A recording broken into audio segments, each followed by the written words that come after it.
Hello दोस्तों, कैसे हैं आप? एक बार फिर से आपका स्वागत है आपके अपने यूट्यूब चैनल पे। फ्रेंड्स, आज हम जो जावास्क्रिप्ट की सीरीज़ अभी तक हम पढ़ रहे थे, आज हम कुछ ऐसी चीज़ों की चर्चा करेंगे जो अभी तक हम मिस कर गए हैं। कुछ चीज़ें, उन्हीं चीज़ों को आज हम पढ़ेंगे। उसके बाद हम अगले सेक्शन में इवेंट्स के बारे में पढ़ेंगे। अब देखते हैं हम क्या आज पढ़ेंगे। तो हमने एक चीज़ नहीं पढ़ी है जिसको देखते हैं, बॉक्सेस, पॉपअप बॉक्सेस। तो यहाँ बेसिकली 3 टाइप के बॉक्सेस आते हैं। एक को बोलते हैं हम अलर्ट बॉक्स, दूसरा होता है हमारा कन्फर्म बॉक्स। तीनों की अलग अलग फंक्शनलिटी है। और तीसरा होता है प्रॉम्प्ट, PROMPT, प्रॉम्प्ट बॉक्स। 3 तरह के ऑप्शंस होते हैं यहाँ पे। अब अलर्ट क्या होता है मैं दिखाता हूँ आपको।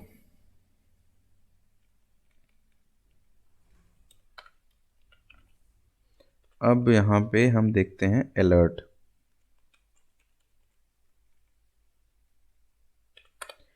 मान लो हमने यहाँ एक नंबर ले लिया, एक एज नाम की वैल्यू ले ली, सपोज 18। मैं कह रहा हूँ, अभी तक हम क्या करते हैं, डॉक्यूमेंट डॉट राइट में प्रिंट करते थे, अब हम अलर्ट करेंगे।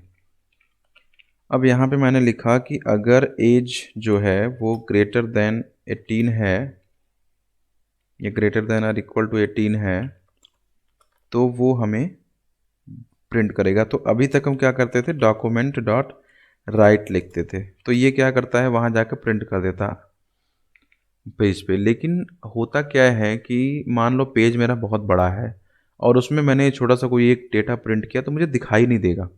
तो मैं क्या करता हूँ, इसके लिए अलर्ट लगाता हूँ। अलर्ट को डायरेक्टली इस तरीके से लिखते हैं।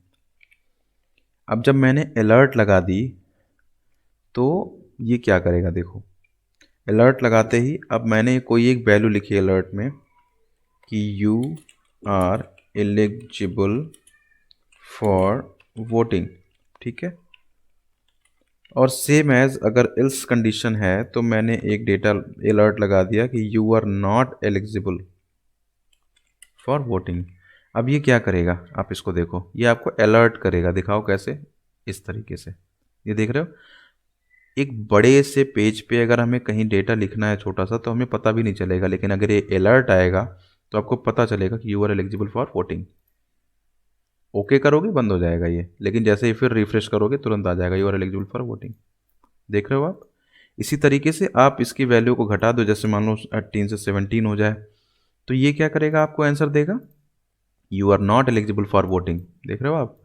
तो ये क्या करता है, ये एक तरह का अलर्ट जनरेट करता है आपके लिए कि ये अलर्ट है, ये आप देखो इसको। ये है अलर्ट बॉक्स। दूसरा एक बॉक्स होता है कंफर्मेशन।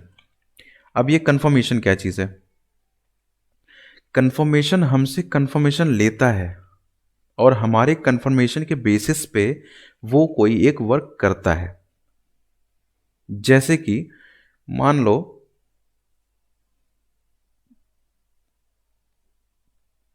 मैंने कोई चीज़ डिलीट करनी है, या जैसे मान लो, अब मैं यहीं पे एग्जांपल ले लेता हूँ। जैसे कि यहाँ पे लिखा हुआ है एज। अब मैं कहता हूँ कि एज की वैल्यू अगर ग्रेटर देन 18 है, तो मैंने यहाँ पे क्या किया, कन्फर्म लगा दिया। कन्फर्म बॉक्स क्या करता है बेसिकली, ये आपसे कन्फर्मेशन लेता है और आपकी कन्फर्मेशन के बेसिस पे आपको कोई वैल्यू प्रिंट करनी है तो आप कर सकते हो, ठीक है। जैसे कि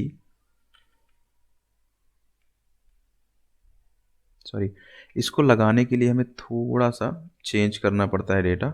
मैं बताता हूँ कैसे। इफ़ कंडीशन ली, अब जब भी आप कंफर्मेशन लोगे तो यहाँ पे कंफर्मेशन ट्रू और फॉल्स दो वैल्यू देता है। तो कंफर्मेशन लेने के लिए आपको इसको एक वेरिएबल में डालना पड़ेगा।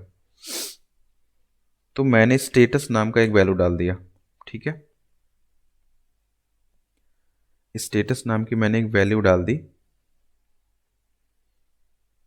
अब मैं क्या करता हूँ, ये एग्जांपल रहने देते हैं, हम एक दूसरा एग्जांपल लेते हैं। मान लो हमने यहाँ पे लिखा स्टेटस, हमने यहाँ कन्फर्म बॉक्स ले लिया और कन्फर्म बॉक्स में आपसे मैं एक मैसेज पूछता हूँ। बेसिकली क्या होता है कि आप जब भी देखे होगे कोई एक मैसेज कोई एक एप्लीकेशन जहाँ आप ऑनलाइन एप्लीकेशन फिल करते हो बहुत जगहों पे, तो वहाँ पे कुछ कंफर्मेशन आपसे पूछता है कि क्या आप श्योर हो इस चीज़ को करने के लिए कि नहीं हो। तो मान लो हमने यहाँ पे एक मैसेज दिखाना है और वहाँ पे अगर यूज़र अगर बन ओके करता है तो कोई अलग मैसेज शो करना है, कैंसिल करता है तो कोई अलग मैसेज शो करता है। तो मैं क्या करता हूँ, कन्फर्म में पूछता हूँ आपसे, आर यू श्योर टू, मान लो मैं आपसे कंफर्मेशन लेता हूँ, are you sure for, are you sure, are you, sorry मैं लिखता हूँ are you eligible, not sure, are you eligible for voting लिखा मैंने कि क्या आप वोटिंग के लिए एलिजिबल हो। मैं आपसे पूछता हूँ, मान लो मुझे इफ कंडीशन नहीं लिखनी, तो मैं आपसे आपसे पूछ रहा हूँ कि are you eligible for voting. अब मैं आपको पहले दिखाता हूँ ये क्या करेगा। इसको आप रिफ्रेश करो, ये पूछा are you eligible for voting. अभी तक आप जब अलर्ट बॉक्स देखे थे वहाँ पे केवल एक बटन आता था ओके का, और ओके करते ही ये पेज बंद हो जाता था। मतलब ये जो आपको दिख रहा है ये पेज, ये अलर्ट बंद हो जाता था। लेकिन यहाँ पे दो बटन है, एक ओके है एक कैंसिल है। अब मैं क्या चाहता हूँ कि मैं अगर ओके करूँ तो एक दूसरा मैसेज आवे और मैं कैंसिल करूँ तो दूसरा मैसेज आवे। तो अब जब ओके करोगे तो ये हमेशा आपको जो वैल्यू देगा वो ट्रू होगी, कैंसिल करोगे तो हमेशा फॉल्स एक वैल्यू देता है। तो स्टेटस में आपकी वो चीज़ें स्टोर होंगी, जैसे आप कंफर्म करते ओके करोगे तो स्टेटस में जाएगा, और अगर आप कैंसिल करोगे तो भी स्टेटस में जाएगा। लेकिन अगर ओके करोगे तो वो ट्रू होगा, कैंसिल करोगे तो फॉल्स होगा। तो मैंने यहाँ कंडीशन लिखी, if status is equal to true, कि अगर आपने ट्रू यानी ओके प्रेस किया है तो आपको क्या मैसेज दिखाना है। मैंने लिखा डॉक्यूमेंट डॉट राइट, आप अलर्ट भी लगा सकते हो, डॉक्यूमेंट डॉट राइट भी लगा सकते हो, you are eligible for voting. और अगर आप इल्स होगा, इल्स मतलब फॉल्स है स्टेटस, तो you are not eligible for voting. यहाँ मैं यूजर से कंफर्म कर रहा हूँ, ठीक है। तो अब आप देखो क्या होगा, मैंने यहाँ कैंसिल कर दिया, ठीक है। मैं रिफ्रेश करता हूँ, ये पूछ रहा है are you eligible for voting, मैंने कहा ओके, तो इसने कहा you are eligible for voting. लेकिन फिर मैंने रिफ्रेश किया, मैंने कहा कि are you eligible for voting, मैंने कहा नहीं कैंसिल, तो इसने कहा you are not eligible for voting. तो हमें ओके और कैंसिल जो दो बटन आते हैं उनके बेसिस पे हमें एक अलग अलग डेटा परफॉर्म करना है यूज़र के दिए हुए स्टेटमेंट के आधार पे। तो मैं कंफर्म लगाता हूँ। अब तीसरा एक ऑप्शन देखो, तीसरा होता है प्रॉम्प्ट। प्रॉम्प्ट का मतलब होता है कि हमें यूजर से कुछ इनपुट लेना है और उस इनपुट के बेसिस पे कुछ काम करना है। जैसे मान लो मैंने लिखा लेट, मेरे पास दो नंबर हैं, num1 इज इक्वल टू, अब मुझे यूजर से लेना है तो प्रॉम्प्ट